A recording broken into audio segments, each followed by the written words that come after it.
చూస్తే పంపించేద్దాం, ఏముంది extra trip ఆడికి కూడా ఉంటది. మొన్ననే పాపం ఆ లోపల ఉంటే 72 మంది కన్యల దగ్గరికి అంటే వెళ్ళేవాడు. కనీసం సొంత కుటుంబీకులు పోయారనే బాధ గానీ ఇది కానీ అది ఏసమైతేనే కనిపించట్లేదు ఆ ఎందుకుంటది? మాటలు. ఇప్పుడు వాడు చంపించిన వాళ్ళలో ముస్లింలే ఉన్నారు అనేక మంది. ఇప్పుడు ఉమ్, ముంబై పేలుళ్ళు జరిగినా లేకపోతే ఇంకో చోట జరిగినా చచ్చిపోయిన వాళ్ళు ముస్లింలు కూడా ఉన్నారు కదా. అదే వాడికి ఇంకేముంటది వాడి దగ్గర?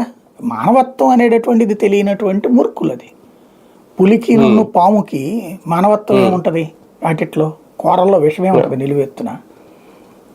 కాకపోతే మిగతా ఇప్పటికి వాడికి ఆ భగవంతుడు వాళ్ళ భగవంతుడే వాడికి సందేశం ఇచ్చాడు. అరే నువ్వు మిగతా వాళ్ళందరిళ్లలో ఎలాంటి కన్నీళ్లు తెప్పిస్తున్నావో ఆ కన్నీళ్లు నీకు కూడా వస్తున్నాయి చూసుకోరా అని.